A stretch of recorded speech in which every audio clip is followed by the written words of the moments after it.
ਵਾਹਿਗੁਰੂ ਜੀ ਕਾ ਖਾਲਸਾ ਵਾਹਿਗੁਰੂ ਜੀ ਕੀ ਫਤਿਹ। अस्सलाम वालेकुम आदाब बर्जमा ਤੁਹਾਡੀ ਹੋਸਟ ਹਣੀ ਨੂੰ ਕੋਰ ਤੇ ਮੈਂ ਟੀਵੀ ਰਿਫਰ ਸਾਰੇ ਦਰਸ਼ਕਾਂ ਤੇ ਸਰੋਤਿਆਂ ਨੂੰ ਜੀ ਆਇਆਂ ਕਹਿੰਦੀਆਂ ਪ੍ਰੋਗਰਾਮ ਸੱਚੋ ਸੱਚ ਵਿੱਚ ਜਿਹੜੇ ਇਸ ਪ੍ਰੋਗਰਾਮ ਨਾਲ ਦੇਸ਼ਾਂ ਵਿਦੇਸ਼ਾਂ ਤੋਂ ਜੁੜ ਚੁੱਕੇ ਨੇ। ਖਾਲਿਸਤਾਨ ਅਫੇਅਰ ਸੈਂਟਰ ਦੇ ਸੰਚਾਲਕ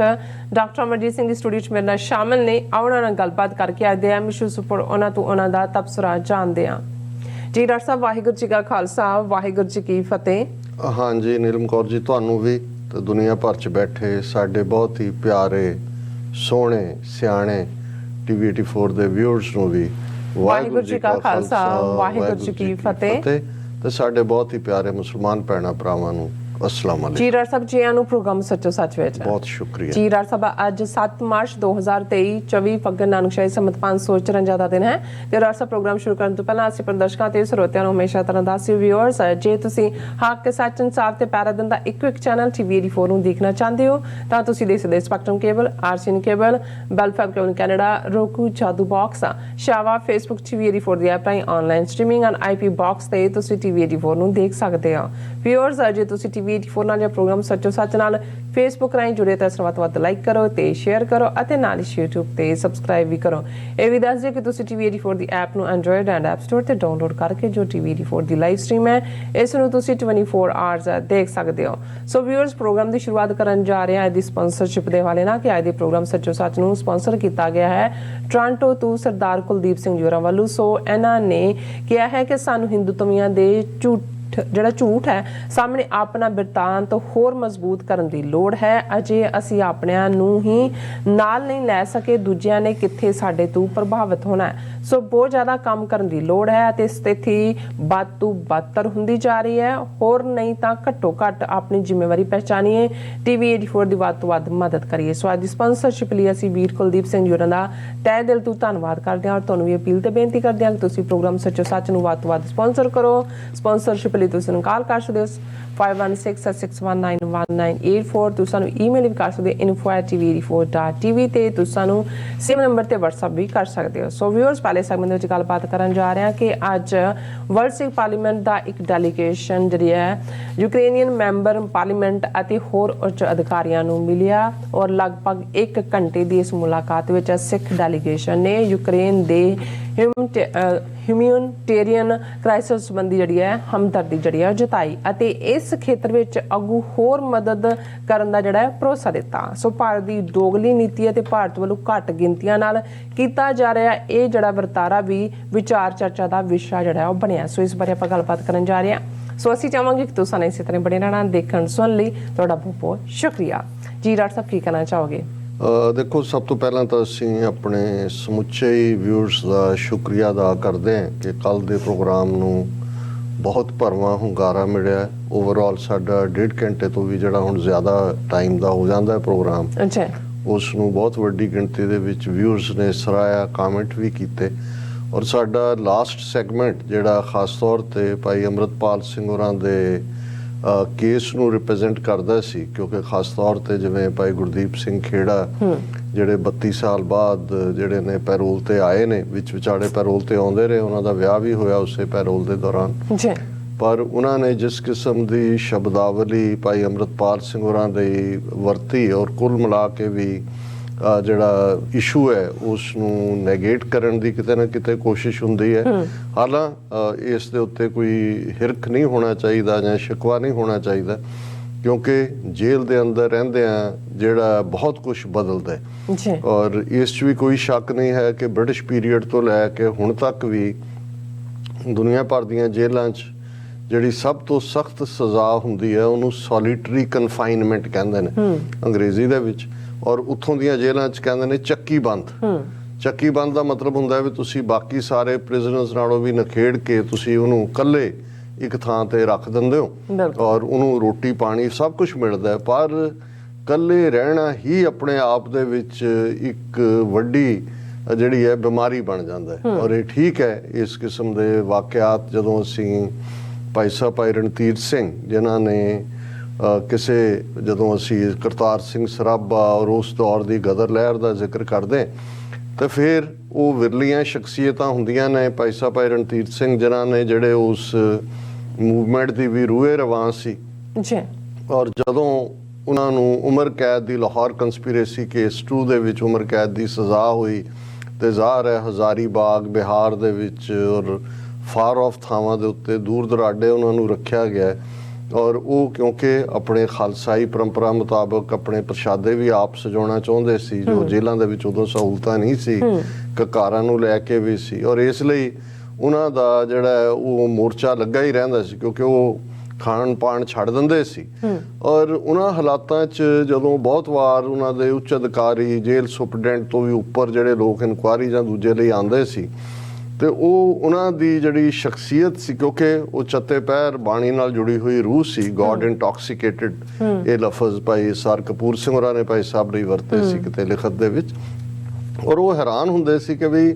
ਇਹਨਾਂ ਨੂੰ ਚੱਕੀ ਬੰਦ ਵੀ ਰੱਖਿਆ ਹੋਇਆ ਖਾਣ ਨੂੰ ਵੀ ਕੁਝ ਨਹੀਂ ਦਿੱਤਾ ਜਾਂਦਾ ਪਰ ਇਹਨਾਂ ਦਾ ਦਗਦਗ ਕਰਦਾ ਚਿਹਰਾ ਨੂਰ ਔਰ ਇੱਕ ਵਾਰ ਉਹਨਾਂ ਦਾ ਵੱਡਾ ਪਾਦਰੀ ਕੋਈ ਆਇਆ ਜਿਹੜਾ ਜੇਲ੍ਹ ਦਾ ਦੌਰਾ ਕਰ ਰਿਹਾ ਸੀ ਔਰ ਉਦੋਂ ਭਾਈ ਸਾਹਿਬ ਦਾ ਮੋਰਚਾ ਲੱਗਾ ਹੋਇਆ ਸੀ ਔਰ ਉਹਨੇ ਜਿਹੜਾ ਇੱਛਾ ਜ਼ਾਹਰ ਕੀਤੀ ਕਿ ਮਿਲਣਾ ਭਾਈ ਸਾਹਿਬ ਨੂੰ ਸੋ ਉਹਨਾਂ ਦੇ ਨਾਲ ਆਇਆ ਔਰ ਉਹਨੇ ਦੇਖਿਆ ਕਿ ਵੀ ਇੱਕ ਗੈਬੀ ਦੀਦਾਰ ਵਾਲਾ ਬੰਦਾ ਉਹਨੇ ਕਿਹਾ ਵੀ ਮੈਂ ਮੰਨ ਨਹੀਂ ਸਕਦਾ ਕਿ ਵੀ ਇਹ ਭੁੱਖਾ ਵੀ ਰਹਿ ਰਹੇ ਹੋਣ ਔਰ ਚੱਕੀ ਬੰਦ ਹੋਣ ਮਹੀਨਿਆਂ ਬੱਧੀ ਇਕੱਲੇ ਔਰ ਉਹਨੇ ਖੁਦ ਵੀ ਅੰਦਰ ਜਾ ਕੇ ਬਹਿ ਕੇ ਉਸ ਚੱਕੀ ਦੇ ਵਿੱਚ ਕੀਤਾ ਉਹ ਤੋਂ ਕੁਝ ਦੇਰ ਬਾਅਦ ਬਾਹਰ ਆ ਗਿਆ ਤੇ ਉਹਨੇ ਫਿਰ ਪੁੱਛਿਆ ਭਾਈ ਸਾਹਿਬ ਨੂੰ ਕਿਉਂਕਿ ਭਾਈ ਰਣਧੀਰ ਸਿੰਘ ਹਾਈਲੀ ਐਜੂਕੇਟਡ ਉਸ ਜ਼ਮਾਨੇ ਦੇ ਗ੍ਰੈਜੂਏਟ ਸੀ ਅੰਗਰੇਜ਼ੀ 'ਚ ਗੁਫ਼ਤਗੂ ਕੀਤੀ ਕਿ ਵੀ ਤੁਸੀਂ ਮੈਂ ਯਕੀਨ ਨਹੀਂ ਕਰ ਸਕਦਾ ਵੀ ਤੁਸੀਂ ਇਸ ਚੱਕੀ ਦੇ ਵਿੱਚ ਇਵੇਂ ਇਕੱਲੇ ਵਕਤ ਗੁਜ਼ਾਰਿਆ ਸੋ ਭਾਈ ਸਾਹਿਬ ਨੇ ਬੜੇ ਵਜਦ ਦੇ ਵਿੱਚ ਜਿਹੜਾ ਉਹ ਸ਼ਬਦ ਪੜਿਆ ਕਿ ਗੁਰੂ ਮੇਰੇ ਸੰਗ ਸਦਾ ਹੈ ਨਾਲੇ ਸਿਮਰ ਸਿਮਰ ਤੇ ਸਦਾ ਸੰਭਾਲੇ ਤੇ ਕਿ ਭਾਈ ਮੈਂ ਤਾਂ ਕਦੇ ਇਕੱਲਾ ਹੁੰਦਾ ਹੀ ਨਹੀਂ ਮੇਰੇ ਨਾਲ ਤਾਂ ਹਮੇਸ਼ਾ ਗੁਰੂ ਹੈ ਸੋ ਇਹ ਇੱਕ ਤਾਂ ਇਹ ਰੂਹਾਨੀਅਤ ਦਾ ਪਾਠ ਔਰ ਉਹ ਵਾਕਈ ਮੰਨ ਕੇ ਗਿਆ ਕਿ ਜੀ ਇਹ ਸੱਚਮੁੱਚ ਹੀ ਗੁਰੂ ਤੁਹਾਡੇ ਨਾਲ ਹੈ ਅਦਰਵਾਈਜ਼ ਇਹਨਾਂ ਹਾਲਾਤਾਂ 'ਚ ਨਹੀਂ ਹੋ ਸਕਦਾ ਔਰ ਈਵਨ ਅੱਜ ਵੀ ਜਦੋਂ ਅਸੀਂ ਜੇ ਹੁਣ ਮੀਟਿੰਗ ਦੀ ਗੱਲ ਕਰਾਂਗੇ ਵਰਲਡ ਸਿੱਖ ਪਾਰਲੀਮੈਂਟ ਦੀ ਅਗਵਾਈ ਥੱਲੇ ਜਿਹੜਾ ਇੱਕ ਡਿਸਟਿੰਗੁਇਸ਼ਡ ਸਿੱਖਾਂ ਦਾ ਡੈਲੀਗੇਸ਼ਨ ਡਿਸਟਿੰਗੁਇਸ਼ਡ ਯੂਕਰੇਨੀਅਨ ਅਧਿਕਾਰੀਆਂ ਨੂੰ ਮਿਲਿਆ ਸਾਡੇ ਡੈਲੀਗੇਸ਼ਨ ਦੇ ਵਿੱਚ ਵਕੀਲ ਵੀ ਸਨ ਡਾਕਟਰ ਵੀ ਸਨ ਬਿਜ਼ਨਸਮੈਨ ਵੀ ਸਨ ਜ਼ਾਹਰ ਹੈ ਪੋਲੀਟੀਕਲ ਐਕਟਿਵਿਸਟ ਵੀ ਆਲਮੋਸਟ ਰਿਪਰੈਜ਼ੈਂਟੇਟਿਵ ਬਾਡੀਜ਼ ਸੀ ਪਰ ਉਹਦੀ ਗੱਲ ਕਰਨ ਤੋਂ ਪਹਿਲਾਂ ਜਦੋਂ ਅਜੇ ਅਸੀਂ ਜਾ ਕੇ ਬੈਠੇ ਹੀ ਤੇ ਮਿਸਟਰ ਵਿਕਟਰ ਜਿਹੜੇ ਅਟਾਰਨੀ ਐਟ ਲਾਅ ਨੇ ਉਹ ਸਭ ਤੋਂ ਪਹਿਲਾਂ ਆ ਗਏ ਕਿਉਂਕਿ morning breakfast meeting Ukrainian delegation ਨਾਲ ਰੱਖੀ ਹੋਈ ਸੀ ਔਰ ਕੁਝ ਜਿਹੜੇ ਨਿਊ ਜਰਸੀ ਤੋਂ ਆਉਣ ਵਾਲੇ ਸੀ ਉਹ ਬ੍ਰਿਜ ਤੇ ਸਟਕ ਸੀ ਜਾਂ ਦੂਜੇ ਅਸੀਂ ਪਹਿਲਾਂ ਪਹੁੰਚਣ ਵਾਲਿਆਂ ਚੋਂ ਸੀ ਤੇ ਉਹ ਮਿਸਟਰ ਵਿਕਟਰ ਕਹਿਣ ਲੱਗਾ ਕਹਿੰਦਾ ਕਿ ਵੀ ਮੈਂ ਟ੍ਰੇਨ ਤੋਂ ਉਤਰਿਆ ਤੇ ਦੂਜਾ ਇੱਕ ਬੰਦਾ ਕਹਿੰਦਾ ਮੇਰੇ ਕੋਲ ਆ ਕੇ ਹੀ ਸਟਾਰਟਡ ਅਬਿਊਜ਼ਿੰਗ ਮੀ ਉਹ ਯੂਕਰੇਨੀਅਨ ਅਮਰੀਕਨ ਹੈ ਤਾਂ ਉਹਨੇ ਕਿਹਾ ਵੀ ਮੈਂ ਪਾਸੇ ਗਿਆ ਫਿਰ ਮੇਰੇ ਪਿੱਛੇ ਆ ਗਿਆ ਕਹਿੰਦਾ ਮੈਨੂੰ ਕਹੀ ਜਾਏ ਤਾਂ ਮੈਂ ਉਹਨਾਂ ਨੂੰ ਇਹ ਗੱਲ ਕਹਿ ਕੇ ਸੁਣਾਈ ਮੈਂ ਕਿਹਾ ਜੀ ਇਨਫੈਕਟ ਜੇ ਜੇਲ੍ਹਾਂ ਦੇ ਵਿੱਚ ਇਹ ਸਭ ਤੋਂ ਕਰੜੀ ਸਜ਼ਾ ਹੁੰਦੀ ਸੀ ਜਾਂ ਹੁੰਦੀ ਹੈ ਸੋਲੀਟਰੀ ਕਨਫਾਈਨਮੈਂਟ ਤੇ ਮੈਂ ਕਿਹਾ ਵੀ ਇਹ ਇਕੱਲਾ ਅਮਰੀਕਾ ਨਹੀਂ ਰੌਂਡ ਦਾ ਗਲੋਬ ਤੁਸੀਂ ਦੇਖੋਗੇ ਕਿ ਡਿਊਰਿੰਗ ਦਾ ਕੋਵਿਡ ਕਿਉਂਕਿ 1.5 ਤੋਂ 2 ਸਾਲ ਬਿਲਕੁਲ ਸਾਰੇ ਚੱਕੀ ਬੰਦ ਹੀ ਰਹੇ ਘਰਾਂ 'ਚ ਕੋਈ ਇੰਟਰੈਕਸ਼ਨ ਨਹੀਂ ਹੋਇਆ ਔਰ ਇਹ ਜਿਹੜੀਆਂ ਦਿਮਾਗੀ ਬਿਮਾਰੀਆਂ ਨੇ ਇਹਨਾਂ ਦਾ ਲੈਵਲ ਤਾਂ 2 ਗੁਣਾ 3 ਗੁਣਾ ਵੱਧ ਗਿਆ ਡਿਪਰੈਸ਼ਨ ਵੀ ਹੈ ਸੁਸਾਈਡਲ ਟੈਂਡੈਂਸੀਜ਼ ਵੀ ਨੇ ਹੋਮਿਸਾਈਡਲ ਟੈਂਡੈਂਸੀਜ਼ ਵੀ ਨੇ ਔਰ ਇਸ ਕਿਸਮ ਦਾ ਵਰਤਾਰਾ ਜਿਹੜਾ ਹੈ ਔਰ ਉਹ ਵੀ ਕਹਿਣ ਲੱਗਾ ਕਹਿੰਦਾ ਵੀ ਮੈਂ ਇੰਨੇ ਸਾਲਾਂ ਤੋਂ ਹੋਇਆ ਕਦੇ ਨਹੀਂ ਹੋਇਆ ਇਸ ਕਿਸਮ ਦਾ ਹੋ ਰਿਹਾ ਮੈਂ ਕਿਹਾ ਜੀ ਇਸ ਕਿਸਮ ਦੀਆਂ ਬਹੁਤ ਸਾਰੀਆਂ ਘਟਨਾਵਾਂ ਹੋ ਰਹੀਆਂ ਨੇ ਕਿਉਂਕਿ ਜਿਹੜੇ ਲੋਕ ਔਰ ਖਾਸ ਤੌਰ ਤੇ ਜਿਸ ਸੁਸਾਇਟੀ ਦੇ ਵਿੱਚ ਅਸੀਂ ਆ ਕੇ ਜੀਣ ਲੱਗ ਗਏ ਆ ਰਹਿਣ ਲੱਗ ਗਏ ਆ ਜਿੱਥੇ ਰੌਕ ਐਂਡ ਰੋਲ ਔਰ ਦੂਜਾ ਉਹ ਸਾਰਾ ਕੰਨਾਂ ਨੂੰ ਵੀ ਲੱਗਾ ਰੌਲਾ ਗੋਲਾ ਪੂਰਾ ਜਿਹੜਾ ਉਹ ਚੁੱਪ ਰਹਿ ਹੀ ਨਹੀਂ ਸਕਦੇ ਚਾਰ ਚੁਫੇਰਾ ਤੇ ਉਹਨਾਂ ਦੇ ਲਈ ਸਭ ਤੋਂ ਵੱਡੀ ਸਜ਼ਾ ਤੇ ਇਹੀ ਹੁੰਦੀ ਹੈ ਕਿ ਵੀ ਉਹਨਾਂ ਨੂੰ ਤੁਸੀਂ ਉਹਨਾਂ ਜਿਹੜਾ ਉਹ ਚੁੱਪ ਕਰਕੇ ਕਹੋ ਕਿ ਜੀ ਤੁਸੀਂ ਇਕੱਲੇ ਬੈਠੋ ਸੋ ਇਸ ਤੋਂ ਅਸੀਂ ਅੰਦਾਜ਼ਾ ਲਾ ਸਕਦੇ ਹਾਂ ਕਿ ਜਿਹੜੇ ਅੱਜ ਦੇ ਦੁਨੀਆ ਦੇ ਸਾਹਮਣੇ ਚੈਲੰਜਸ ਨੇ ਉਹਨਾਂ ਦੇ ਵਿੱਚ ਕਿੰਨੇ ਤੇ ਕਿਸ ਕਿਸਮ ਦੇ ਚੈਲੰਜਸ ਨੇ ਔਰ ਜਦੋਂ ਅਸੀਂ ਕਿਉਂਕਿ ਮਾਨਸਿਕਤਾ ਜਾਂ ਦਿਮਾਗੀ ਪ੍ਰਭਾਵ ਜਾਂ ਘਟਨਾਕ੍ਰਮ ਦਿਮਾਗਾਂ ਤੇ ਕੀ ਅਸਰ ਪਾਉਂਦਾ ਜਾਂ ਕੁੱਲ ਮਿਲਾ ਕੇ ਸਾਈਕੋਲੋਜੀ ਇਸ ਸਬਜੈਕਟ ਦੀ ਉਮਰ ਕੋਈ ਬਹੁਤੀ ਨਹੀਂ ਹੈ ਪਿਛਲੇ 50-60 ਸਾਲ ਦੇ ਵਿੱਚ ਜੇ ਕਹਿਣਾ ਹੋਏ ਲਿਬਰਲੀ ਤੇ ਇਸ ਦੇ ਉੱਤੇ ਕੰਮ ਹੋਣਾ ਸ਼ੁਰੂ ਹੋਇਆ ਨਹੀਂ ਤਾਂ ਕਦੇ ਈਵਨ ਬਿਮਾਰੀਆਂ 'ਚ ਕਦੇ ਇਹ ਵੀ ਨਹੀਂ ਸੀ ਮੰਨਿਆ ਜਾਂਦਾ ਕਿ ਵੀ ਕੋਈ ਚਾਈਲਡ ਹਿਸਟੀਰੀਆ ਵੀ ਹੋ ਸਕਦਾ ਹਿਸਟੀਰੀਆ ਐਡਲਟਸ ਦਾ ਤਾਂ ਸੀ ਚਾਈਲਡ ਦੇ ਵਿੱਚ ਔਰ ਬੱਚੇ ਕਿਵੇਂ ਜਾਂਦੇ ਨੇ, ਉਹਨਾਂ ਤੇ ਕੀ ਪ੍ਰਭਾਵ ਹੁੰਦੇ ਨੇ। ਔਰ ਈਵਨ ਅੱਜ ਤੋਂ 50-60 ਸਾਲ ਪਹਿਲਾਂ ਤੱਕ ਤਾਂ ਅੰਗਰੇਜ਼ੀ ਦੀ ਇਹੀ ਐਕਸਪ੍ਰੈਸ਼ਨ ਸੀ, ਸਪੇਅਰ ਦਾ ਰॉड ਸਪੋਇਲ ਦਾ ਚਾਈਲਡ, ਹਾਂਜੀ, ਕਿ ਡੰਡਾ ਪੀਰ ਹੈ ਵਿਗੜਿਆਂ ਤਿਗੜਿਆਂ ਦਾ। ਪ੍ਰਿੰਸੀਪਲਸ, ਹੈਡਮਾਸਟਰਸ, ਉਹਨਾਂ ਦੇ ਕੋਲ ਬੈਂਤ ਹੁੰਦੇ ਸੀ ਵੀ ਬੈਂਤ ਦੀ ਸਜ਼ਾ ਮਾਰਨਿੰਗ ਅਸੈਂਬਲੀ ਦਿੱਤੀ ਜਾਂਦੀ ਸੀ। ਹੁਣ ਅਬਿਊਜ਼ ਕੱਲਾ ਮਾਰਨਾ ਨਹੀਂ, ਵਰਬਲ ਅਬਿਊਜ਼ ਵੀ ਹੈ, ਜੇ ਤੁਸੀਂ ਘੂਰ ਕੇ ਦੇਖੋ ਤੇ ਉਹ ਵੀ ਅਬਿਊਜ਼ ਦੇ ਥੱਲੇ ਹੈ। ਔਰ ਕਿਉਂਕਿ ਇਹਨਾਂ ਸਾਰੀਆਂ ਚੀਜ਼ਾਂ ਨੂੰ ਸਾਇੰਟੀਫਿਕ ਐਵੀਡੈਂਸ ਦੇ ਨਾਲ ਜਾਂ ਇਹ ਸਾਰੇ ਤਜਰਬਿਆਂ ਚੋਂ ਗੁਜ਼ਾਰ ਕੇ ਦੇਖਿਆ ਗਿਆ ਕਿ ਜਿਹੜੇ ਪ੍ਰਭਾਵ ਪੈਂਦੇ ਨੇ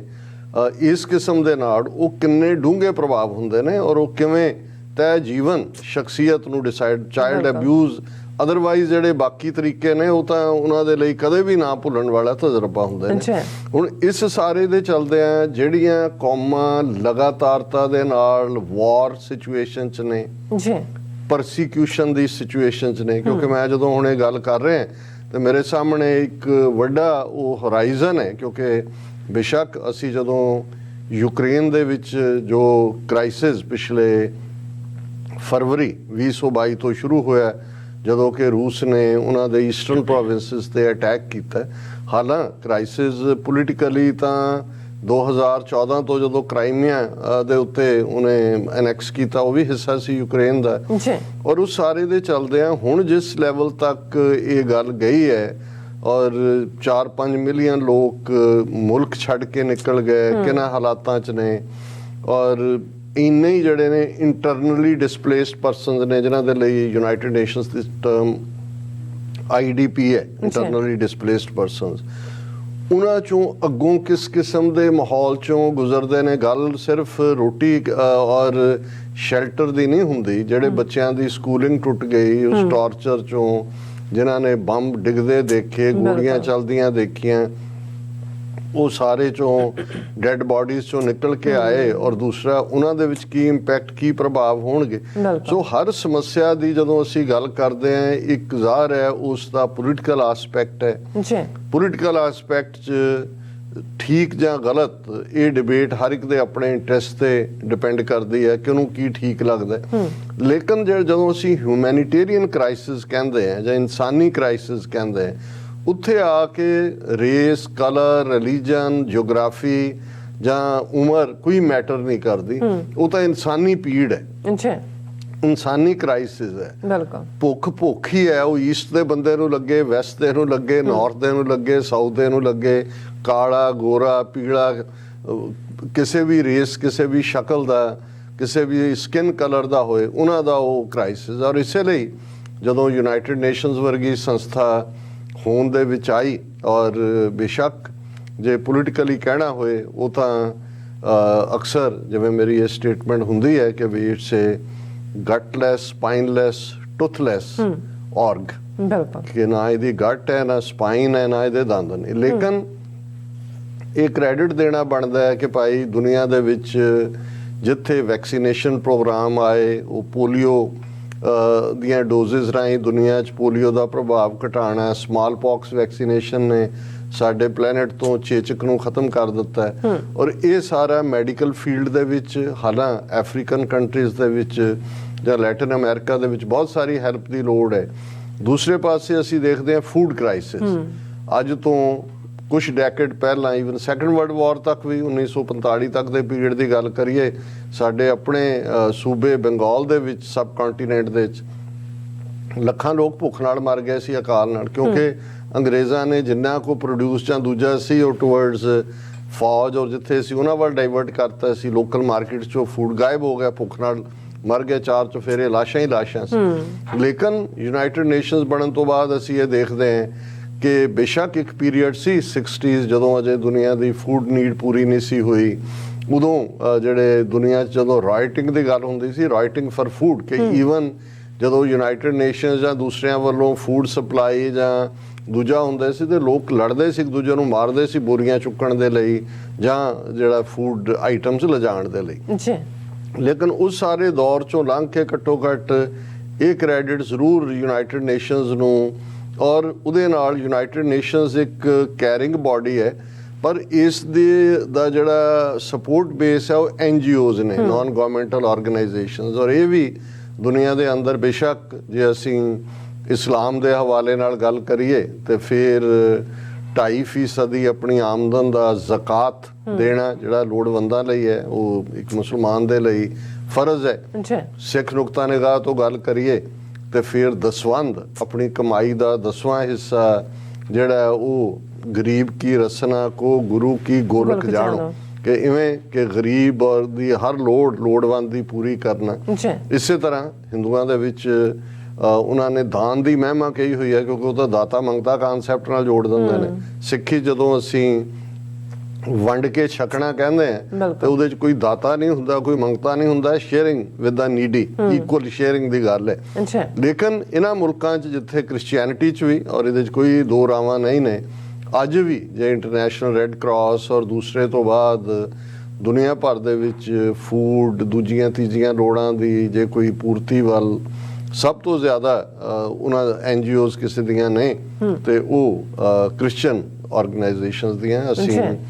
ਮਦਰ ਟੈਰੇਸਾ ਜਿਸ ਨੇ ਕਲਕੱਤੇ ਵਰਗੇ ਸ਼ਹਿਰ ਜਿਹਨੂੰ ਸਿਟੀ ਆਫ ਗਟਰਸ ਕਹਿੰਦੇ ਸੀ, ਉਹ ਵੀ ਫਿਰ ਸੇਂਟ ਆਫ ਗਟਰਸ ਬਣੀ। ਕਿਸ ਕਦਰ ਸੇਵਾਵਾਂ ਦਿੱਤੀਆਂ ਨੇ ਦੁਨੀਆ ਭਰ ਦੇ ਵਿੱਚ। ਇਹਦੇ 'ਚ ਜਿਹਦੀ ਸਿਫਤ ਕਰਨੀ ਬਣਦੀ ਹੈ ਉਹ ਬਣਦੀ ਹੈ, ਠੀਕ ਹੈ। ਕੁਛ ਥਾਵਾਂ ਤੇ ਉਹਦਾ ਫਾਇਦਾ ਵੀ ਚੁੱਕਦੇ ਨੇ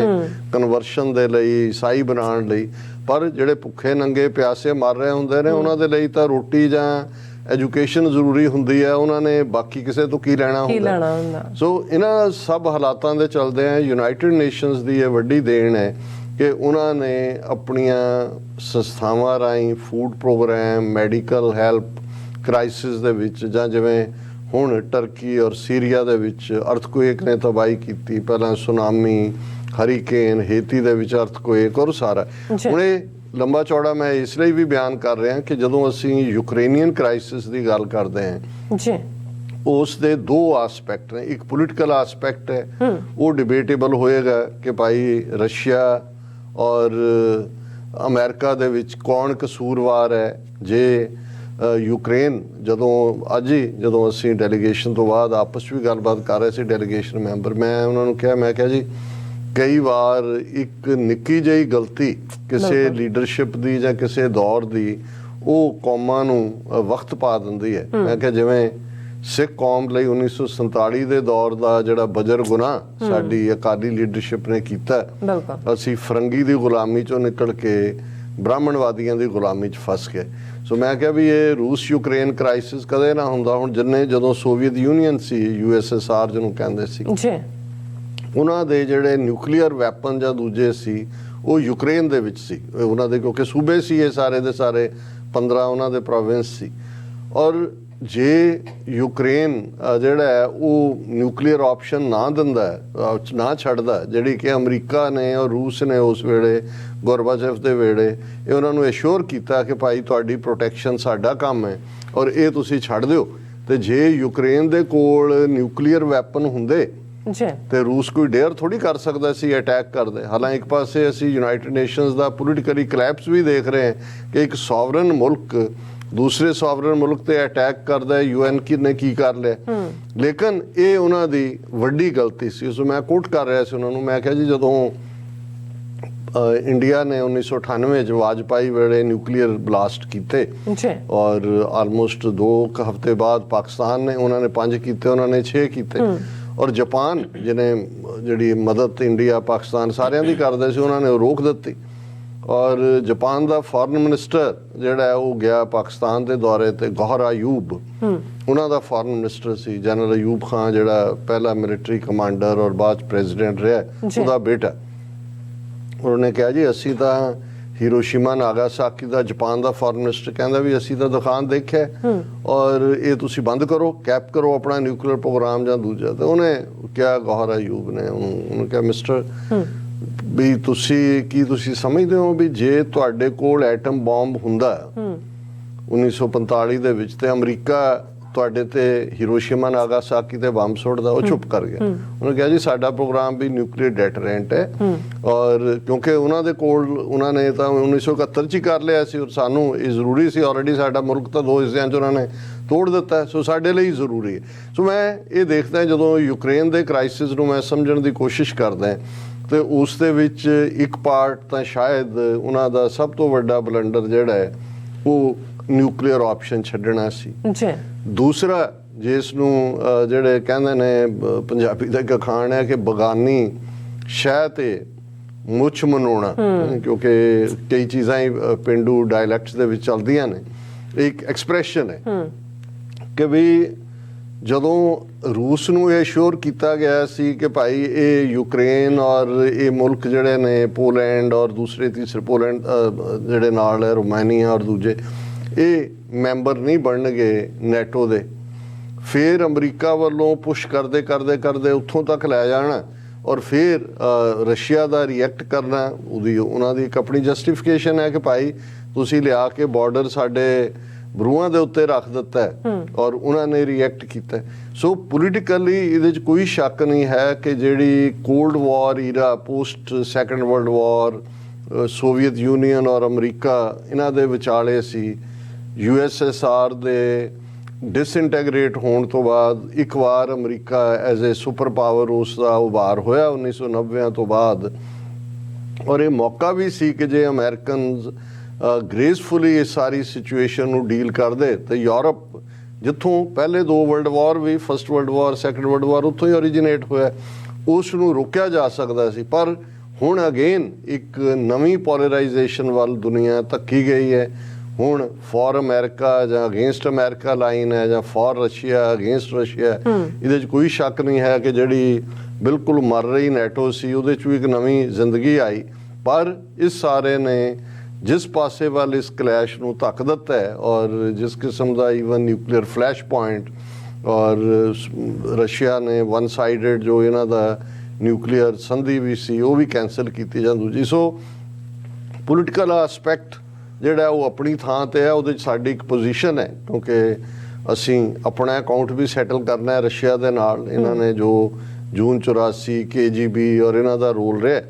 ਲੇਕਿਨ ਹਿਊਮੈਨੀਟੇਰੀਅਨ ਐਸਪੈਕਟ ਜਿਸ ਦੇ ਵਿੱਚ ਜੇ ਮੈਂ ਦੱਸਿਆ ਕਿ ਵੀ ਇੰਨੀ ਵੱਡੀ ਗਿਣਤੀ 'ਚ ਡਿਸਪਲੇਸ ਹੋਏ, ਮੁਲਕ ਛੱਡਣਾ ਪਿਆ, ਉੱਥੇ ਲਗਾਤਾਰ ਜਿਹੜੀ ਹੈ ਸਾਲ ਤੋਂ ਜ਼ਿਆਦਾ ਹੋ ਗਿਆ ਵਾਰ ਚੱਲ ਰਹੀ ਹੈ ਔਰ ਬੜੀ ਤੇਜ਼ੀ ਨਾਲ ਜਿਹੜੇ ਵਿਕਟਮ ਨੇ। ਔਰ ਮੈਂ ਈਵਨ ਅੱਜ ਹੀ ਮੈਂ ਵਰਲਡ ਹੈਲਥ ਆਰਗੇਨਾਈਜੇਸ਼ਨ ਦੀ ਵੀ ਗੱਲ ਕੀਤੀ ਹੈ ਔਰ ਉਹਨਾਂ ਦਾ ਇੱਕ ਰਿਪੋਰਟ ਸੀ ਕਿ thousands of people in Ukraine have complex war related injuries। ਗੱਲ ਇਕੱਲੀ ਇਹੀ ਨਹੀਂ ਹੁੰਦੀ ਕਿ ਵੀ ਤੁਸੀਂ ਡੈਥਸ ਹੁੰਦੀਆਂ ਨੇ ਜਾਂ ਕੈਜੂਅਲਟੀ ਜਾਂ ਅਦਰਵਾਈਜ਼ ਵੂਨਡਡ ਹੁੰਦੇ ਨੇ। ਇਹ ਉਹਨਾਂ ਦਾ ਵਰਲਡ ਹੈਲਥ ਆਰਗੇਨਾਈਜੇਸ਼ਨ ਦੇ ਜਿਹੜੇ ਐਕਸਪਰਟ ਨੇ ਉਹ ਕਹਿ ਰਹੇ ਨੇ these war related injuries, complex war related injuries include fractures, amputations, spinal cord injuries, traumatic brain injuries and burns। ਔਰ ਇਹ ਵੱਡੀ ਗਿਣਤੀ ਦੇ ਵਿੱਚ ਔਰ ਇਸ ਤੋਂ ਇਲਾਵਾ ਵੀ ਜਿਹੜੀਆਂ ਰੂਟੀਨ ਬਿਮਾਰੀਆਂ ਸੀ ਜਾਂ ਨੇ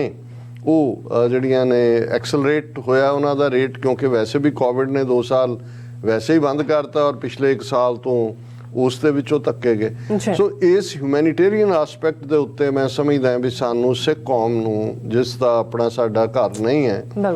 ਅਸੀਂ 35 ਮਿਲੀਅਨ ਦੇ ਲਗਭਗ ਕੌਮ, ਅਸੀਂ ਆਪਣਾ ਫਰਜ਼ ਨਿਭਾਇਆ। ਉਹ ਸੁਨਾਮੀ ਦੇ ਵੇਲੇ ਵੀ ਨਿਭਾਇਆ ਸੀ ਦੁਨੀਆ ਭਰ, ਜਦੋਂ ਅਰਥਕੁਏਕ ਆਇਆ ਪਾਕਿਸਤਾਨ ਦੇ ਵਿੱਚ, ਹੇਤੀ ਦੇ ਵਿੱਚ, ਹਰੀਕੇਨ ਦੇ ਵੇਲੇ ਵੀ, ਹਰ ਕ੍ਰਾਈਸਿਸ ਦੇ ਵੇਲੇ ਸਿੱਖ ਜਿਹੜੇ ਨੇ ਔਰ ਈਵਨ ਰੋਹਿੰਗਿਆ ਮੁਸਲਮਾਨਾਂ ਦਾ ਮਿਆਂਮਾਰ ਦੇ ਵਿੱਚ ਔਰ ਉਹ ਸਾਰੇ 'ਚ ਔਰ ਇਸ ਯੂਕਰੇਨੀਅਨ ਕ੍ਰਾਈਸਿਸ 'ਚ ਵੀ ਹਿਊਮੈਨੀਟੇਰੀਅਨ ਕ੍ਰਾਈਸਿਸ 'ਚ ਸਭ ਤੋਂ ਮੇਜਰ ਰੋਲ ਜੇ ਕਿਸੇ ਸਿੱਖ ਹਿਊਮੈਨੀਟੇਰੀਅਨ ਆਰਗੇਨਾਈਜੇਸ਼ਨ ਜਾਂ ਹਿਊਮਨ ਡਿਵੈਲਪਮੈਂਟ ਆਰਗੇਨਾਈਜੇਸ਼ਨ ਨੇ ਪਲੇ ਕੀਤਾ ਹੈ ਉਹ ਯੂਨਾਈਟਿਡ ਨੇਸ਼ਨਸ ਨਾਲ ਐਫੀਲੀਏਟ ਬਾਡੀ ਯੂਨਾਈਟਿਡ ਸਿੱਖਸ ਹੈ ਫੋਰਨ ਉਹਨਾਂ ਦੇ। ਔਰ ਇਸ ਵੇਲੇ ਵੀ ਜਦੋਂ ਕਿ ਦੂਸਰੇ ਪਾਸੇ ਯੂਨਾਈਟਿਡ ਸਿੱਖਸ ਨੇ ਜਦੋਂ ਟਰਕੀ ਦੇ ਵਿੱਚ ਹੁਣ ਅਰਥਕੁਏਕ ਆਇਆ, ਉਹਨਾਂ ਦੇ ਵਲੰਟੀਅਰਸ ਔਰ ਉਹਨਾਂ ਦੇ ਪ੍ਰੋਜੈਕਟ ਉੱਥੇ ਵੀ ਚੱਲ ਰਹੇ ਨੇ। ਔਰ ਜਿਸ ਲੈਵਲ ਤੇ ਉਹਨਾਂ ਨੇ ਜਾ ਕੇ ਉੱਥੇ ਕੰਮ ਕੀਤਾ, ਇਕੱਲਾ ਇਹੀ ਨਹੀਂ, ਫੂਡ ਔਰ ਦੂਜਾ ਉਹ ਤਾਂ ਇਮੀਡੀਏਟ ਨੀਡ ਸੀ। ਔਰ ਬਾਕੀ ਇਸ ਵੇਲੇ ਜਿਹੜਾ ਇਹਨਾਂ ਦਾ ਪ੍ਰੋਗਰਾਮ ਯੂਨਾਈਟਿਡ ਸਿੱਖਸ ਦਾ ਕਾਫੀ ਚਰਚਾ ਦੇ ਵਿੱਚ ਹੈ ਔਰ ਜਿਹਨੂੰ ਈਵਨ ਰੈਕਗਨਾਈਜ਼ ਕਰਦੇ ਆ ਸੇਂਟ ਬਾਰਨੇਬਸ ਹਸਪੀਟਲ ਨੇ 3 ਐਂਬੂਲੈਂਸਿਸ ਵੀ ਯੂਨਾਈਟਿਡ ਸਿੱਖਸ ਨੂੰ ਦਿੱਤੀਆਂ ਨੇ ਤਾਂ ਕਿ ਉਹ ਉੱਥੇ ਆਪਣੇ ਮੈਡੀਕਲ ਸਰਵਿਸ ਦੇ ਵਿੱਚ ਉਹਨਾਂ ਨੂੰ ਇਸਤੇਮਾਲ ਕਰ ਸਕਣ। ਉਹਨਾਂ ਦਾ ਟੈਕਟੀਕਲ ਮੈਡੀਕਲ ਆਪਰੇਸ਼ਨਸ ਪ੍ਰੋਗਰਾਮ ਇਸ ਦੇ ਥੱਲੇ ਈਵਨ ਯੂਨਾਈਟਿਡ ਸਿੱਖਸ ਦੇ ਜਿਹੜਾ ਸੱਦੇ ਦੇ ਉੱਤੇ ਔਰ ਉੱਥੇ ਲੈਵਿਵ ਉਹਨਾਂ ਦਾ ਪ੍ਰੋਵਿੰਸ ਹੈ, ਉਹਨਾਂ ਦੇ ਗਵਰਨਰ ਦੇ ਨਾਲ ਕੋਆਰਡੀਨੇਟ ਕਰਕੇ ਨਿਊ ਜਰਸੀ ਦੇ ਗਵਰਨਰ ਮਿਸਟਰ ਫਿਲ ਮਰਫੀ ਔਰ ਉਹਨਾਂ ਦੀ ਵਾਈਫ ਜਿਨ੍ਹਾਂ ਨੂੰ ਫਸਟ ਲੇਡੀ ਕਿਹਾ ਜਾਂਦਾ ਹੈ ਟੈਮੀ ਮਰਫੀ, ਇਹ ਅੱਜ ਤੋਂ 2 ਹਫ਼ਤੇ ਪਹਿਲਾਂ ਯੂਨਾਈਟਿਡ ਸਿਕਸ ਦੇ ਵੋਲੰਟੀਅਰਸ ਦੇ ਨਾਲ ਔਰ ਬਾਕੀ ਉਹਨਾਂ ਦਾ ਇਹ ਪੂਰਾ ਡੈਲੀਗੇਸ਼ਨ ਉੱਥੇ ਗਿਆ। ਉਹਨਾਂ ਨੇ ਜਿਵੇਂ ਔਰ ਦਰਸ਼ਕ ਜਿਉਂ ਅਸੀਂ ਗੱਲਬਾਤ ਕਰ ਰਹੇ ਹਾਂ ਉਹ ਪਿਕਚਰਸ ਦੇਖ ਰਹੇ ਨੇ ਔਰ ਉੱਥੇ ਉਹਨੇ ਗਵਰਨਰ ਨੇ ਵੀ ਦੇਖਿਆ ਕਿ ਟੈਕਟੀਕਲ ਮੈਡੀਕਲ ਆਪਰੇਸ਼ਨਸ ਪ੍ਰੋਗਰਾਮ ਕਿਸ ਲੈਵਲ ਤੇ ਰਨ ਹੋ ਰਿਹਾ ਔਰ ਈਵਨ ਉਹਨਾਂ ਦੀ ਯੂਕਰੇਨੀਅਨ ਗਵਰਨਮੈਂਟ ਵੀ ਬਾਕੀ ਗਵਰਨਮੈਂਟ ਅਦਾਰਿਆਂ ਤੇ ਟਰਸਟ ਨਹੀਂ ਕਰਦੀ ਜਿੰਨੀ ਉਹ ਸਿੱਖਾਂ ਤੇ ਕਰਦੀ ਹੈ। ਔਰ ਉਹਨਾਂ ਦੇ ਇਹੀ ਨਹੀਂ ਵੀ ਉੱਥੇ ਸਿਰਫ ਸਿੱਖ ਵਲੰਟੀਅਰ ਨੇ, ਇਸ ਵੇਲੇ ਵੱਡੀ ਗਿਣਤੀ ਦੇ ਵਿੱਚ ਫ੍ਰੈਂਚ, ਜਰਮਨ, ਦੂਜੇ ਲੋਕ ਜਿਹੜੇ ਵਲੰਟੀਅਰ ਵੀ ਕਰ ਰਹੇ ਨੇ, ਪੇਡ ਵਲੰਟੀਅਰ ਵੀ ਨੇ ਔਰ ਇਹ ਫੁੱਲ ਫਲੈਜਡ ਜਿਹੜਾ ਪ੍ਰੋਜੈਕਟ ਹੈ ਯੂਨਾਈਟਿਡ ਸਿਕਸ ਨੇ ਵੱਡੇ ਪੈਮਾਨੇ ਦੇ ਉੱਥੇ ਸ਼ੁਰੂ ਕੀਤਾ ਔਰ ਇਹ ਜਿਉਂ-ਜਿਉਂ ਲੋਕਾਂ ਨੇ ਜਿਹੜੇ ਲੋਕ ਹੁਣ ਤਾਂ ਚਲੋ ਮੌਸਮ ਬਦਲਿਆ, ਜਦੋਂ ਇੰਨੀ ਠੰਡ ਸੀ ਔਰ ਇੱਕ ਵੱਡੇ ਹੌਟ ਟੈਂਟ ਕਾਇਮ ਕੀਤੇ ਹੋਏ ਸੀ ਜਿਹਦੇ 'ਚ ਹਜ਼ਾਰਾਂ ਦੀ ਗਿਣਤੀ ਦੇ ਵਿੱਚ ਲੋਕ ਆਉਂਦੇ ਜਾਂਦੇ 24 ਆਵਰ, ਆਮ ਲੋਕਾਂ ਨੇ ਵੀ ਦੇਖਿਆ ਕਿ ਵੀ ਇਹ ਪੱਗਾਂ ਵਾਲੇ ਲੋਕ ਜਿਨ੍ਹਾਂ ਨਾਲ ਕੋਈ ਲੱਗਦਾ ਨਹੀਂ ਹੈ, ਕੋਈ ਬਾਰਡਰ, ਕੋਈ ਇੰਟਰਸਟ ਨਹੀਂ, ਇਹ ਫਰਿਸ਼ਤੇ ਐਂਜਲਸ ਕਿੱਥੋਂ ਉੱਠ ਕੇ ਆ ਗਏ ਔਰ ਇਸ ਸਭ ਦਾ ਹੀ ਨਤੀਜਾ ਸੀ। ਅਸੀਂ ਸਮਝਦੇ ਹਾਂ ਵੀ ਹਿਊਮੈਨਿਟੇਰੀਅਨ ਕੰਮ ਜਿਹੜਾ ਹੈ ਬੇਸ਼ੱਕ ਇਹ ਵੀ ਸਾਡੇ ਗੁਰੂ ਨੇ ਸਿਖਾਇਆ ਹੋਇਆ ਕਿ ਭਾਈ ਅਸੀਂ ਜਿਹੜਾ ਉਹ ਬੇਗਰਜ਼ ਜਾਂ ਬੇਲੌਸ ਹੋ ਕੇ ਕਰਨਾ, ਲੇਕਿਨ ਅਲਟੀਮੇਟ ਰੈਕਗਨੀਸ਼ਨ ਹੁੰਦੀ ਹੈ ਹੌਲੀ ਉਹਨਾਂ ਦੇ ਜਿਹੜੇ ਪੋਲੀਟੀਸ਼ੀਅਨਸ ਨੇ, ਪਾਰਲੀਮੈਂਟੇਰੀਅਨਸ, ਉਹਨਾਂ ਦੀ ਸਿੱਖਾਂ 'ਚ ਦਿਲਚਸਪੀ ਹੋਈ, ਉਹਨਾਂ ਨੇ ਜਾਣਨਾ ਵੀ ਚਾਹਿਆ ਔਰ ਜਿਵੇਂ ਅਸੀਂ ਕੁਝ ਮਹੀਨੇ ਪਹਿਲਾਂ ਜ਼ਿਕਰ ਕੀਤਾ ਸੀ ਕਿ ਉਹਨਾਂ ਦਾ 4 ਮੈਂਬਰੀ ਜਿਹੜਾ highly placed members of parliament the delegation America state department ਦੇ ਸੱਦੇ ਤੇ ਆਇਆ, ਉਦੋਂ ਮਿਡ ਟਰਮ ਇਲੈਕਸ਼ਨ ਸੀ, ਇੱਥੇ ਐਜ਼ ਏ ਆਬਜ਼ਰਵਰ ਵੀ ਆਏ ਔਰ ਉਹਨਾਂ ਨੇ ਸਿੱਖਾਂ ਦੇ ਨਾਲ ਮਿਲਣ ਦੀ ਉਹਨਾਂ ਨੇ ਵਰਲਡ ਸਿੱਖ ਪਾਰਲੀਮੈਂਟ ਨੂੰ ਕਮਿਊਨੀਕੇਟ ਕੀਤਾ ਕਿ ਅਸੀਂ ਮਿਲਣਾ ਚਾਹੁੰਦੇ ਹਾਂ, ਅਸੀਂ ਤੁਹਾਡੇ ਬਾਰੇ ਜਾਣਨਾ ਚਾਹੁੰਦੇ ਹਾਂ। ਔਰ ਦੂਸਰਾ ਔਰ ਵਰਲਡ ਸਿੱਖ ਪਾਰਲੀਮੈਂਟ ਦਾ ਇੱਕ higher level delegation Washington DC ਜਿੱਥੇ ਉਹਨਾਂ ਦੇ ਉਹ ਸਾਰੇ ਡੈਲੀਗੇਸ਼ਨ ਨੇ ਲਗਭਗ ਸਾਰਾ ਦਿਨ ਸਾਡੇ ਨਾਲ ਗੁਜ਼ਾਰਿਆ, ਲੰਚ ਵੀ ਔਰ ਬਾਅਦ ਦੇ ਵਿੱਚ ਜਿਹੜਾ ਆਰਮੀ ਨੇਵੀ ਕਲੱਬ ਹੈ ਉਸ ਦੇ ਵਿੱਚ ਡਿਨਰ ਵੀ ਸੀ ਔਰ ਉਸ ਤੋਂ ਬਾਅਦ ਜਿਹੜਾ ਉਹਨਾਂ ਦਾ ਜਿਹੜਾ ਰਾਬਤਾ ਤਾਂ ਰਿਹਾ ਹੈ ਸਾਡੇ ਨਾਲ ਔਰ ਹੁਣ ਉਹਨਾਂ ਦਾ ਕਿਉਂਕਿ ਯੂਨਾਈਟਿਡ ਨੇਸ਼ਨਸ ਦਾ ਵਿਮਨ ਐਮਪਾਵਰਮੈਂਟ ਸੈਸ਼ਨ ਵੀ ਚੱਲ ਰਿਹਾ ਹੈ ਔਰ ਹੋਰ ਐਕਟੀਵਿਟੀ ਵੀ ਇਸ ਵੇਲੇ ਰਸ਼ੀਅਨ ਅਟੈਕ ਵਧਿਆ ਹੋਇਆ ਹੈ, ਸੋ ਉਹਨਾਂ ਦੀ ਜਿਹੜੀ ਡੈਲੀਗੇਸ਼ਨ ਦੀ ਉਦੋਂ ਵੀ ਹੈਡ ਸੀ ਬੀਬੀ ਜਿਹੜੀ MP ਹੈ ਔਰ ਯਹੀਨੀਆ ਕਰੈਵੋਚ, ਉਹ ਕੱਲ ਉਹਨੇ ਯੂਨਾਈਟਿਡ ਨੇਸ਼ਨਸ ਐਡਰੈਸ ਕੀਤਾ ਔਰ ਉਹ ਨਿਊਯਾਰਕ ਸੀ, ਉਹਨੇ ਐਕਸਪ੍ਰੈਸ ਕੀਤੀ ਡਿਜ਼ਾਇਰ ਕਿ ਐਜ਼ ਏ ਫੋਲੋ ਅਪ ਅਸੀਂ ਸਿੱਖ ਡੈਲੀਗੇਸ਼ਨ ਨੂੰ ਫਿਰ ਮਿਲਣਾ ਚਾਹੁੰਦੇ ਹਾਂ ਕਿ ਭਾਈ ਜਿਹੜੀਆਂ ਮੈਟਰਸ ਡਿਸਕਸ ਹੋਈਆਂ ਜਾਂ ਦੂਜਾ ਉਹ ਕਿੱਧਰ ਨੂੰ ਗਈਆਂ ਨੇ, ਕੀ ਹੈ, ਕਿਉਂਕਿ ਬਹੁਤ ਕੁਛ ਹੈ ਜਿਹੜਾ ਪਬਲਿਕ ਡੋਮੇਨ ਲਈ ਨਹੀਂ ਹੈ। ਔਰ ਅੱਜ ਜਿਹੜਾ ਉਹਨਾਂ ਕੋਲ ਜਿਹੜਾ UN ਦੀਆਂ ਉਹਨਾਂ ਦੀਆਂ ਮੀਟਿੰਗਸ ਵੀ ਸਨ, 1 ਘੰਟਾ ਬ੍ਰੇਕਫਾਸਟ ਦੇ ਲਈ ਉਹਨਾਂ ਨੂੰ ਅਸੀਂ ਇਨਵਾਈਟ ਕੀਤਾ ਜਿਹੜਾ ਹੋਟਲ ਦੇ ਵਿੱਚ ਔਰ ਸਿੱਖ ਡੈਲੀਗੇਸ਼ਨ ਜਿਸ ਦੇ ਵਿੱਚ ਜਿਹੜਾ ਸਾਡੀਆਂ ਜਥੇਬੰਦੀਆਂ ਦੇ ਨੁਮਾਇੰਦੇ ਵੀ ਔਰ ਮੇਰੇ ਨਾਲ, ਕਿਉਂਕਿ ਵਰਲਡ ਸਿੱਖ ਪਾਰਲੀਮੈਂਟ ਦੇ ਡੈਲੀਗੇਸ਼ਨ ਨੂੰ ਮੈਂ ਔਰ ਭਾਈ ਹਿੰਮਤ ਸਿੰਘ ਜਿਹੜੇ ਕੋਆਰਡੀਨੇਟਰ ਨੇ ਵੀ ਨੇ, ਈਸਟ ਕੋਸਟ ਸਿੱਖ ਕੋਆਰਡੀਨੇਸ਼ਨ ਕਮੇਟੀ ਦੇ, ਵਰਲਡ ਸਿੱਖ ਪਾਰਲੀਮੈਂਟ ਦੇ ਵੀ ਕੋਆਰਡੀਨੇਟਰ ਨੇ ਔਰ ਬਾਕੀ ਵੀ ਜਿਹੜੇ ਰਿਪਰੈਜ਼ੈਂਟੇਟਿਵ ਸੀ ਉਹਨਾਂ ਦੇ ਨਾਲ ਸਾਡੀ ਗੁਫ਼ਤਗੂ ਹੋਈ ਔਰ ਉਹਨਾਂ ਦੇ ਡੈਲੀਗੇਸ਼ਨ ਜਿੱਥੇ ਇਹ ਬੀਬੀ ਯਹੀਨੀਆ ਕਰੈਨਵਿਚ ਸਨ ਜਿਹੜੀ ਚੇਅਰਮੈਨ ਵੀ ਹੈ committee on humanitarian information and policy ਔਰ ਪ੍ਰੈਜ਼ੀਡੈਂਟ ਜ਼ੈਲੈਂਸਕੀ ਯੂਕਰੇਨ ਦੇ ਜਿਹੜੇ ਨੇ ਉਹਨਾਂ ਦੇ ਕਾਫੀ ਕਰੀਬ ਹੈ, ਕਿਉਂਕਿ ਇੱਕ ਲਿਆਜ਼ਨ ਵੀ ਹੈ ਕਿ ਵੀ ਹਿਊਮੈਨਿਟੇਰੀਅਨ ਏਡ ਦੇ ਲੈਵਲ ਤੇ ਕੀ ਕੰਮ ਹੋ ਰਿਹਾ ਔਰ ਦੂਸਰਾ ਔਰ ਉਹਨਾਂ ਦੇ ਨਾਲ ਦੂਸਰੀ ਬੀਬੀ ਮਾਰੀਆ ਸੋਰੋਕਾ ਇੱਕ ਕੋ-ਫਾਊਂਡਰ ਨੇ NGO ਰੈਜ਼ਮ ਦੇ ਔਰ ਇਹ ਇਸ ਲੈਵਲ ਦੀ ਇਫੈਕਟਿਵ NGO ਹੈ ਜਿਹੜੀ ਉੱਥੇ ਹਿਊਮੈਨਿਟੇਰੀਅਨ ਕੰਮ ਕਰ ਰਹੀ ਹੈ ਕਿ ਪਿਛਲੇ 1 ਸਾਲ 'ਚ ਇਹਨਾਂ ਨੇ ਵਿਦਨ ਅਮਰੀਕਾ $75 ਮਿਲੀਅਨ ਰਿਲੀਜ਼ ਕੀਤੇ ਨੇ ਔਰ ਸਿੱਖਾਂ 'ਚ ਉਹਨਾਂ ਦੀ ਖਾਸ ਦਿਲਚਸਪੀ ਹੈ। ਉਹਨਾਂ ਨੂੰ ਅਸੀਂ ਵਰਲਡ ਸਿੱਖ ਪਾਰਲੀਮੈਂਟ ਦੇ ਬਿਹਾਫ ਤੇ ਇਨਵਾਈਟ ਵੀ ਕੀਤਾ ਹੈ। 9 ਅਪ੍ਰੈਲ ਦੀ ਜਿਹੜੀ ਕੈਪੀਟਲ ਹਿੱਲ ਦੇ ਉੱਤੇ ਗੈਦਰਿੰਗ ਹੈ ਖਾਲਸਾ ਸਾਜਨਾ ਦਿਵਸ ਦੀ ਔਰ 29 ਅਪ੍ਰੈਲ ਨੂੰ ਨਿਊਯਾਰਕ ਦੀ ਸਿੱਖ ਡੇ ਪੈਰੇਡ ਦੇ ਉੱਤੇ ਵੀ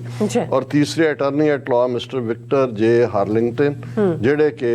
ਕਮਿਊਨੀਕੇਸ਼ਨ ਕਰਦੇ ਨੇ ਉੱਥੇ ਯੂਕਰੇਨੀਅਨ ਮੂਲ ਦੇ ਨੇ ਔਰ ਇਹਨਾਂ ਦੇ ਦਰਸ਼ਕ ਦੇਖ ਵੀ ਸਕਦੇ ਨੇ ਸਕਰੀਨ ਦੇ ਉੱਤੇ। ਅੱਛਾ। ਔਰ ਇਹ ਕਿਉਂਕਿ ਮੈਂ ਬਹੁਤ ਸਾਰਾ ਕੰਟੈਂਟ ਡਿਸਕਸ਼ਨ ਦਾ ਜਿਹੜਾ ਉਹ ਡਿਸਕਸ ਨਹੀਂ ਕਰ ਸਕਦਾ, ਪਰ ਇੰਨਾ ਕੁ ਅਸੀਂ ਦੱਸਣਾ ਚਾਹੁੰਦੇ ਹਾਂ ਕਿ ਭਾਈ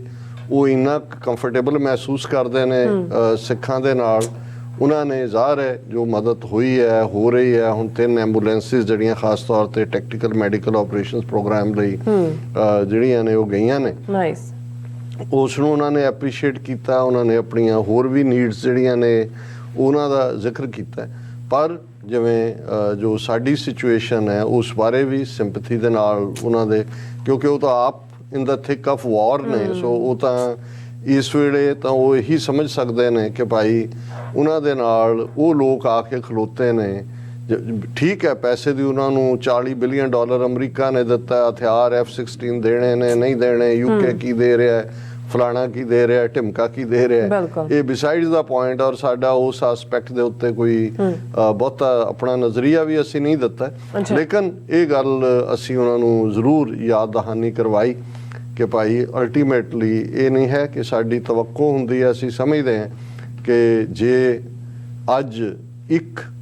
ਮੁਲਕ ਦੀ ਸੋਵਰਨਿਟੀ ਨੂੰ ਦੂਸਰਾ ਮੁਲਕ ਵਾਇਲੇਟ ਕਰਦਾ, ਜਿਹੜੇ UN ਦੇ ਮੈਂਬਰ ਮੁਲਕ ਨੇ,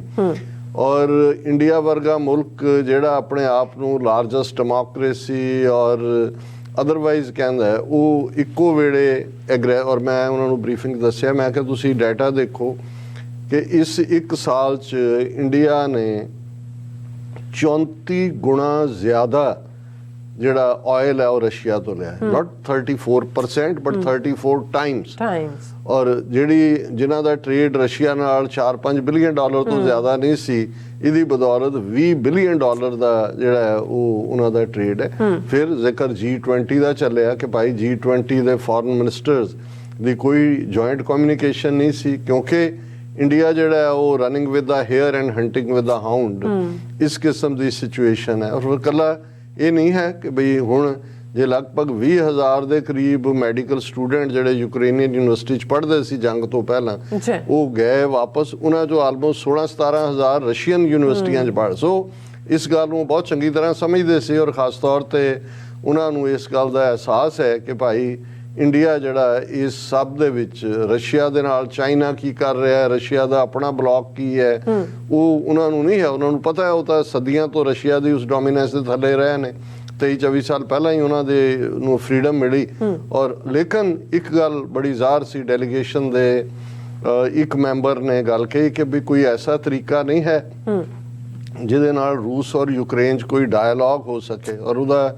ਬੀਬੀ ਦਾ ਜਵਾਬ ਮੈਨੂੰ ਬਹੁਤ ਪਸੰਦ ਆਇਆ, ਔਰ ਮੈਨੂੰ ਇੱਕਦਮ ਖਿਆਲ ਆਇਆ ਵੀ ਇੱਕ ਵੱਡਾ ਫਲਸਤੀਨੀਆਂ ਦਾ ਲੀਡਰ 60s ਦੇ ਵਿੱਚ, ਜਿਸ ਨੂੰ ਬਾਅਦ 'ਚ ਮੋਸਾਦ ਨੇ ਅਸੈਸੀਨੇਟ ਕਰਤਾ ਸੀ ਲੈਬਨਾਨ ਦੇ ਵਿੱਚ, ਔਰ ਉਹਨੇ ਉਸ ਫਲਸਤੀਨੀਅਨ ਲੀਡਰ ਨੂੰ, ਕਾਇਫ ਕਿ ਕੀ ਉਸ ਦਾ ਨਾਂ ਸੀ, ਉਹਨੂੰ ਉਹ ਅੰਗਰੇਜ਼ ਰਿਪੋਰਟਰ ਪੁੱਛ ਰਿਹਾ ਕਿ is there any way there may be a dialogue between Palestinians and Israelis, ਤੇ ਉਹਨੇ ਕਿਹਾ ਕਿ sir how there can be a dialogue between a sword and the neck, ਕਿ ਵੀ ਉਹਦੇ ਚੋਂ ਇੱਕੋ ਹੀ ਰਹੇਗਾ, ਔਰ ਹੁਣ ਤਲਵਾਰ ਔਰ ਧੌਣ ਦਾ ਕੀ ਹੋ ਸਕਦਾ। ਸੋ ਉਹਨੇ ਜਦੋਂ ਬੀਬੀ ਨੇ ਸਪੌਂਟੇਨੀਅਸ ਉਹਨੇ ਕਿਹਾ what dialogue, either we will exist or we won't exist, ਇਹ ਹੈ। ਔਰ ਮੈਨੂੰ ਇਹ ਲੱਗਿਆ ਕਿ ਵੀ ਜਦੋਂ ਕੌਮਾਂ ਦੇ ਅੰਦਰ to be or not to be, ਜੋ ਇਹ ਆਏ ਔਰ ਜਦੋਂ ਬਾਹਰ ਨਿਕਲੇ, ਮੈਂ ਸਾਥੀ ਸਿੰਘਾਂ ਨੂੰ ਕਿਹਾ, ਮੈਂ ਕਿਹਾ ਇਹ ਆ ਉਹ ਸਪਿਰਿਟ, ਜਦੋਂ ਅਸੀਂ 18ਵੀਂ ਸਦੀ ਦੇ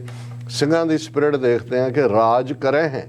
ਇੱਕ ਹੈ ਲੜ ਮਰੇ ਹੈ, ਕਿ ਜਾਂ ਅਸੀਂ ਰਾਜ ਕਰਾਂਗੇ ਤੇ ਜਾਂ ਅਸੀਂ ਰਾਜ ਲਈ ਲੜਦੇ ਮਰ ਜਾਵਾਂਗੇ। ਮੈਂ ਕਿਹਾ ਵੀ ਇਹੀ ਅਮਰੀਕਨਸ ਜਿਹਨਾਂ 13 ਕਾਲੋਨੀਜ਼ ਨੇ ਉਸ ਵੇਲੇ ਦੇ ਬ੍ਰਿਟਿਸ਼ ਅੰਪਾਇਰ ਨੂੰ ਚੈਲੰਜ ਕੀਤਾ ਸੀ। ਔਰ ਜਦੋਂ ਤੁਸੀਂ ਉਹਦੀ ਮਿਸਟਰ ਪੈਟਰਿਕ ਦੀ ਸਪੀਚ ਦੇਖਦੇ ਹੋ ਫਿਲਾਡੈਲਫੀਆ 'ਚ ਖਲੋ ਕੇ, ਜਦੋਂ ਉਹਨੇ ਕਿਹਾ ਸੀ ਗਿਵ ਮੀ ਲਿਬਰਟੀ ਔਰ ਗਿਵ ਮੀ ਡੈਥ,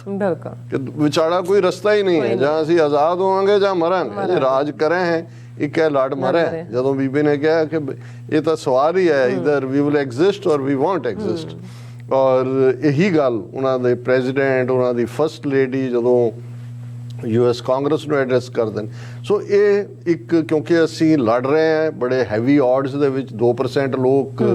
ਸਾਡਾ ਮੱਥਾ ਲੱਗਾ ਹੋਇਆ, ਔਰ ਜੋ ਅਸੀਂ ਦੇਖ ਰਹੇ ਹਾਂ ਹਾਲਾਤ ਪਿਛਲੇ ਕਈ ਹਫ਼ਤਿਆਂ ਤੋਂ ਅਸੀਂ ਜ਼ਿਕਰ ਕਰ ਰਹੇ ਹਾਂ ਕਿ ਇੱਕ ਹੋਰ ਜੈਨੋਸਾਈਡ ਦੀ ਤਿਆਰੀ, ਅਜਨਾਲੇ ਦੀਆਂ ਘਟਨਾਵਾਂ ਨੂੰ ਬਣਾ ਕੇ ਕੀ ਕੀਤਾ, ਮਨੀਕਰਨ ਨੂੰ ਕਿੱਧਰ ਨੂੰ ਖਿੱਚ ਕੇ ਲੈ ਗਏ, ਯੂਪੀ ਦੇ ਵਿੱਚ ਇੱਕ ਸਿੱਖ ਨੌਜਵਾਨ ਦੇ ਨਾਲ ਕੀ ਕੀਤਾ। ਔਰ ਇਹ ਸਾਰੇ ਦੇ ਚੱਲਦੇ ਆ ਮੈਨੂੰ ਬਾਰ-ਬਾਰ, ਕਿਉਂਕਿ ਜਦੋਂ ਤੁਸੀਂ ਇਸ ਕਿਸਮ ਦੀਆਂ ਸਟਰਗਲਸ ਨੂੰ ਦੇਖਦੇ ਹੋ, ਉਹਨਾਂ ਚੈਲੰਜਸ ਨੂੰ ਦੇਖਦੇ ਹੋ, ਔਰ ਫਿਰ ਜਿਸ ਸਪਿਰਿਟ ਦੇ ਨਾਲ ਯੂਕਰੇਨੀਅਨ ਡਾਇਸਪੋਰਾ, ਇਸ ਵੇਲੇ ਸਭ ਤੋਂ ਵੱਡੀ ਮਦਦ ਜਿਹੜੇ ਲੋਕ ਯੂਕਰੇਨੀਅਨ ਓਰੀਜਨ ਦੇ ਕਈ ਸਦੀਆਂ ਪਹਿਲਾਂ ਆਏ, ਔਰ ਉਹ ਜਿਵੇਂ ਇਹ ਮਿਸਟਰ ਜਿਹੜਾ ਵਿਕਟਰ, ਉਹ ਇਹ ਕਹਿ ਰਿਹਾ ਸੀ ਕਿ ਭਾਈ ਅਸੀਂ ਮੇਰੇ ਜਿਹੜੇ ਨੇ ਗ੍ਰੈਂਡ ਪੇਰੈਂਟਸ ਉਹ ਤਾਂ ਸੈਕੰਡ ਵਰਲਡ ਵਾਰ ਤੋਂ ਬਾਅਦ ਨਿਕਲੇ ਸੀ, ਔਰ ਕਿਵੇਂ ਨੁਕਸਾਨ ਕਿਹਨਾਂ ਹਾਲਾਤਾਂ 'ਚ ਆਏ, ਕਿਵੇਂ ਹੁਣ ਜਿਹੜੇ 3 ਜਨਰੇਸ਼ਨ ਬਾਅਦ ਦੇ ਨੇ ਉਹ ਇਸ ਵੇਲੇ ਉਸ ਤਰ੍ਹਾਂ ਹੀ ਖੜੇ ਨੇ ਕਿ ਭਾਈ ਅਸੀਂ ਜਾ ਕੇ